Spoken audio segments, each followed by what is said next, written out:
কুলক্ষণ বা অশুভ আকীদা যারা রাখে। সূরা নামল 45 থেকে 47 নম্বর আয়াত, 19 নম্বর পারা, হাফিজি কোরআন মাজিদ অনুযায়ী 19 নম্বর পৃষ্ঠা থেকে শেষের দিকে শুরু, 20 নম্বর পৃষ্ঠায় গিয়ে শেষ। শুরু থেকেই আল্লাহ তাআলা সালেহ আলাইহিস সালাতু ওয়াস সালাম এবং তার জাতি সম্পর্কে বলেন, ওয়ালাকাদ আরসালনা ইলা সামুদা আখাহুম সালিহা। আমি সামুদ জাতির নিকট তাদের ভাই সালেহ নবীকে পাঠাইলাম। আনি আবুদুল্লাহ, এই বার্তা দিয়ে যে সালেহ নবী তাদেরকে দাওয়াত দিয়ে বলবে, ও আমার জাতি তোমরা আল্লাহর ইবাদত করো।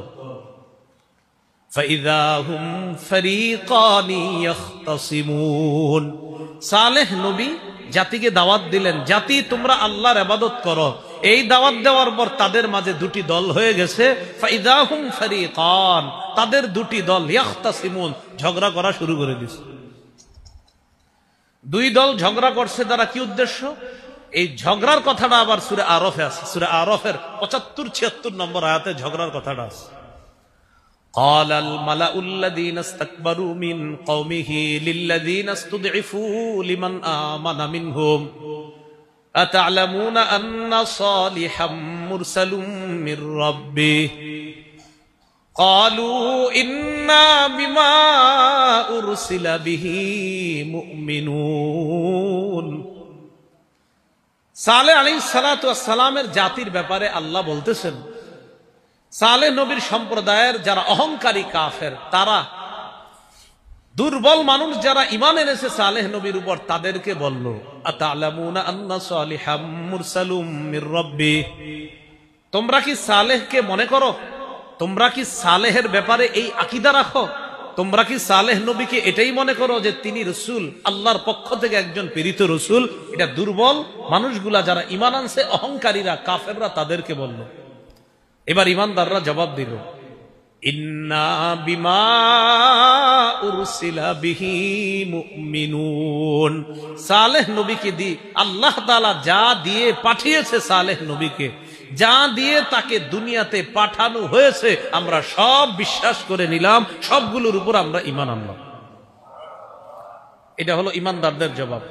এবার বেঈমানরা বলতেছে যে তোমরা যেগুলারে বিশ্বাস করেছো, ইন্না বিল্লাযী আমানতুম বিহি কাফিরুন। তোমরা যেগুলাকে বিশ্বাস করেছো এগুলাকে আমরা অস্বীকার করলাম। তাহলে ঈমানদাররা বললেন, সালেহ নবীকে যা দিয়ে পাঠানো হয়েছে তা আমরা বিশ্বাস করলাম, আর বেঈমানরা কয় তোমরা যা বিশ্বাস করলা তা আমরা অস্বীকার করলাম। এ হলো দুই দলের ঝগড়া। এই কথাটাই ওই সূরা নামলে আল্লাহ বলতেছেন, ওয়ালাকাদ আরসালনা ইলা সামুদা আখাহুম সালিহা আন ইবুদুল্লাহ ফাইযা হুম ফারীকান ইখতাসিমুন। জাতিকে সালেহ নবী দাওয়াত দিলেন, তোমরা আল্লাহর ইবাদত করো। দুটি দল তারা ঝগড়া করতে লাগলো। ওই ঝগড়ার কথাটা আবার সূরা আরফে আল্লাহ বলেছেন যে অহংকারী দলটি ঈমানদার দলটিকে বলল, আচ্ছা সালেহকে কি তোমরা রসুল মনে করো? তো ঈমানদাররা বললেন, সালেহ নবীকে যা দিয়ে পাঠানো হয়েছে তা আমরা বিশ্বাস করি। বেঈমানরা বলল, তোমরা যা বিশ্বাস করো আমরা তা অস্বীকার করি। এটা হলো ঝগড়া। এবার সালেহ নবী তার জাতির মধ্যে যারা কাফের তাদেরকে বলতেছে, قال يا قوم لما تستعجلون بالسيئة قبل الحسنة। ও আমার সম্প্রদায়, ঈমান আনার পূর্বেই তোমরা কেন গজব ত্বরান্বিত করো? অর্থাৎ তোমরা যা করতেছো, যে আকীদা রাখতেছো, এতে গজব কিন্তু নগদ আসবে। কবলাল হাসানা, কল্যাণের আগে কেন অকল্যাণ কামনা করো? মুফাসসিরিন কেরাম লিখেছেন এখানে কল্যাণ দ্বারা উদ্দেশ্য ঈমান। লাউলা তাস্তাগফিরুনাল্লাহ লাআল্লাকুম তুরহামুন। তোমরা কেন আল্লাহর কাছে ক্ষমা প্রার্থনা করছো না যাতে তোমাদের প্রতি দয়া করা হয়? এই কথা বলার পর সালেহ নবীর জাতি এবার তাকে পাল্টা বলতেছে, ক্বালু তাইয়ারনা বিকা ওয়া বিমান মাআক। ও সালেহ নবী, তোমার দাওয়াত কি মানবো আমরা? তুমি এবং তোমার সাথে ঈমানদার যারা, তাদেরকে তো আমরা কুলক্ষণ মনে করি, অশুভ মনে করি। তুমি যে বলতেছো গজব আসবে আমাদের উপর, এই গজব যদি আসেও তোমার কারণে আসবে। সালেহ নবী বলতেছে, তোমরা কেন গজব চাইতেছো? এখন জাতি জবাব দিতেছে, সালেহ ক্বালু তাইয়ারনা বিকা ওয়া বিমা মাআক, আমরা তোমাকে অশুভ মনে করি, কুলক্ষণ মনে করি। তুমি যে বলছো গজব আসবে, এই গজব আসার কারণ আমরা না, তোমার কারণে আর তোমার সাথে যারা ঈমান আনছে এদের কারণে আমাদের উপর গজব আসতে পারে। তুমি কুলক্ষণ, তোমার সাথে ঈমানদাররা কুলক্ষণ, অশুভ, এরা হলো সব কুফা, অপয়া, নাউজুবিল্লাহ। এই জাতি কুলক্ষণ এদেরকে মনে করত। বলছিলাম অশুভ আকীদা, কুলক্ষণ আকীদা রাখা অনেক আগে থেকে। এবার আরেকটা কুলক্ষণ বা অশুভ আকীদার শোনেন। মূসা নবী এবং তার সাথে ঈমানদার যারা, বিপরীত দিকে ফেরাউন এবং তার সাথে বেঈমান যারা। ফেরাউন এবং বেঈমান যারা, তারা যখন কোনো কল্যাণ দেখতো, দেখার পর বলতো এই কল্যাণের প্রাপ্য আমাদেরই, আমরাই এটার প্রাপ্য ছিলাম, তাই কল্যাণটা আমাদের কাছে আসছে। আর যখন কোনো বিপদ আসতো সাথে সাথে বলতো মূসার দোষ আর তার সাথে যারা আছে এদের দোষ। দেখি কোথায় আছে, সূরা আরাফ 131 নম্বর আয়াত, 9 পারা 5 নম্বর পৃষ্ঠা, হাফিজে কোরআন মাজিদ অনুযায়ী একদম শুরুতে আল্লাহ তাআলা বলে, ফাইযা জাআতহুমুল হাসানাতু ক্বালু লানা হাযি, যখন তাদের কাছে কোনো কল্যাণ আসতো তখন তারা বলতো এটার তো প্রাপ্য আমরাই, এটাই আমাদের প্রাপ্য ছিল। ফেরাউন আর বেঈমানরা কয় এটাই আমাদের প্রাপ্য ছিল, কল্যাণ নাকি হেগো প্রাপ্য ছিল।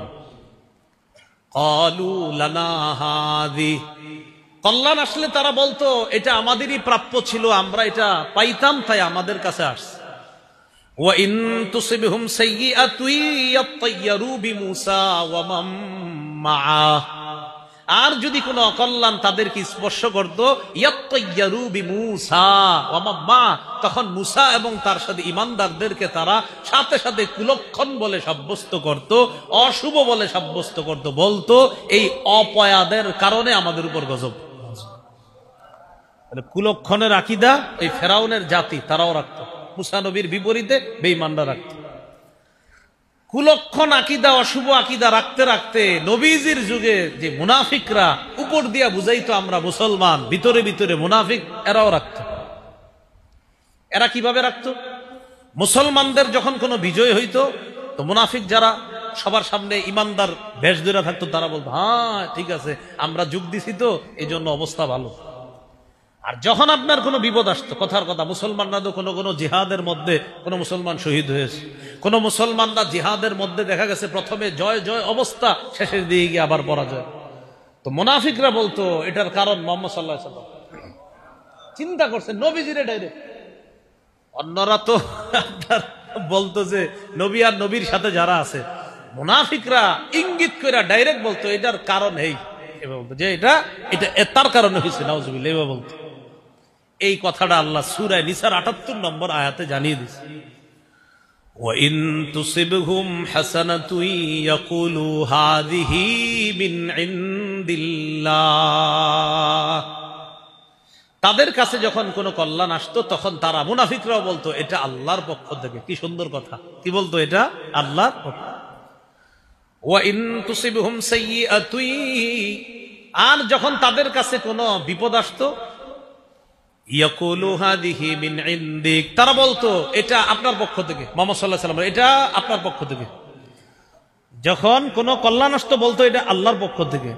আর যখন কোনো অকল্যাণ, তুসিবহুম সাইয়্যা, যখন তাদের কাছে কোনো বিপদ আসতো, ইয়াকুলু হাযিহি মিন ইনদিক, তখন তারা বলতো এটা আপনার পক্ষ থেকে। নবীজির পক্ষ থেকে নাকি এই বিপদ দুনিয়াতে আসছে, নাউজুবিল্লাহ। আগের জাতি তো একটু আপনার মোটামুটি ভাবে বলতো নবী এবং নবীর সাথে যারা আছে এইভাবে। মুনাফিকরা ডাইরেক্ট আমগো নবীরে দোষারোপ করতো, অকল্যাণের কারণ মুহাম্মদ সাল্লাল্লাহু আলাইহি ওয়াসাল্লাম। তা আল্লাহ বলে নবী আপনি জানায়া দেন, কুল কুল্লুম মিন ইনদিল্লাহ, সব আল্লাহর পক্ষ থেকে। সুবহানাল্লাহ, বলেন সব কার পক্ষ থেকে? আমার জীবনে ভালো না খারাপ হবে এটা জানে কে? ফামালিহা উলাইল কওমি লা ইয়াকাদুনা ইয়াফকাহুনা হাদিসা, আল্লাহ তাআলা বলেন এদের কি হলো যে এরা সঠিক কথাগুলো বুঝতে চায় না।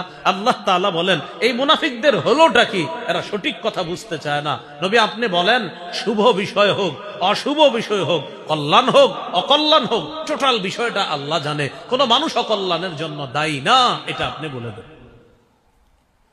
এই হলো আপনার পূর্ববর্তী জাতি থেকে রাসূলুল্লাহ সাল্লাল্লাহু আলাইহি সাল্লাম পর্যন্ত কিছু মানুষের আকীদা, যে অশুভ মনে করা, কুলক্ষণ মনে করা।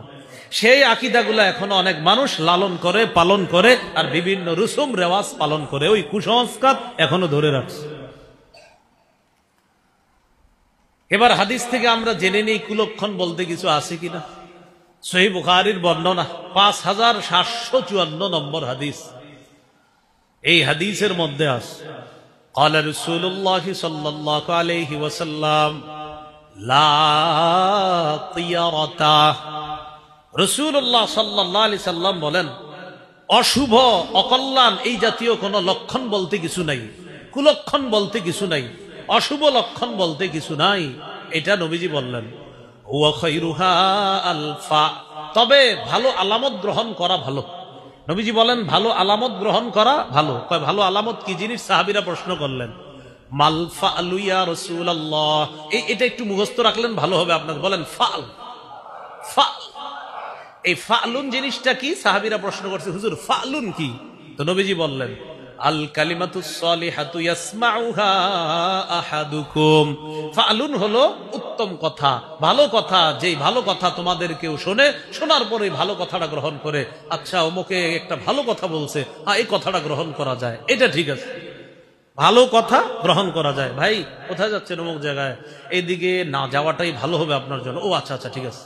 অভিজ্ঞতার আলোকে অনেক অনেক সময় বলে, এদিকে আপনি রাতে এতটার দিকে যাবেন, না যাওয়াটাই ভালো। এটা আপনার গ্রহণ করা যায়, সেফটি, নিরাপত্তা। এখানে একটা মানুষের ভালো পরামর্শ গ্রহণ করা এটা দোষণীয় না। তাহলে ভালো কথা গ্রহণ করা যায়, কিন্তু কুলক্ষণ বা খারাপ কিছু এই জাতীয় বলা, কাউকে দায়ী করা, কোনো মাসকে কোনো দিনকে দায়ী করা, এটা সম্পূর্ণ অন্যায়। আল্লাহ আমাদের সকলকে এই কুসংচ্ছন্ন আকীদা থেকে বাঁচার তৌফিক দান করেন। সহিহ বুখারীর বর্ণনা 5753 নম্বর হাদিস। এই হাদিসের মধ্যে আছে, قال رسول الله صلى الله عليه وسلم لا عدوى ولا طيرة। নবীজি বলেন সংক্রমণ বলতে কিছু নাই। নবীজি বলেন ছোঁয়াছে রোগ বলতে কিছু নাই, ছোঁয়াছে রোগ বলতে কিছু নাই। ওয়ালা তিয়ারাতা, অশুভ কুলক্ষণ বলতে কিছু নাই। ছোঁয়াছে রোগ বলতে কিছু নাই বলতে কি? ছোঁয়াছে রোগ বলতে কিছু নাই, এটার অনুবাদটা এইভাবে হবে, একটু আমার সাথে সবাই বলেন, বলেন সংক্রমণ। কোন রোগ নিজে নিজে সংক্রমিত হওয়ার ক্ষমতা রাখে না, তবে আল্লাহ যদি সংক্রমণ করে দেন সেটা ভিন্ন কথা। ছোঁয়াছে রোগ বলতে কিছু নাই, কোন রোগ নিজে আরেকজনের গায়ে যেতে পারবে না, আল্লাহ যদি নিয়ে যায় তাহলে যাবে। কোন রোগ ও কারো গায়ে যাওয়ার ক্ষমতা নাই। এজন্য করোনার সময় আপনার নিরাপত্তা সবকিছু ঠিক আছে। এক স্বামী 1 মাস 2 মাস করোনা আক্রান্ত, স্ত্রী তার সেবা করতেছে, স্বামী মারা গেছে, স্ত্রী এখনো দুনিয়াতে বেঁচে আছে। আছে না? কত কত মহিলারা এরকম সেবা করছে।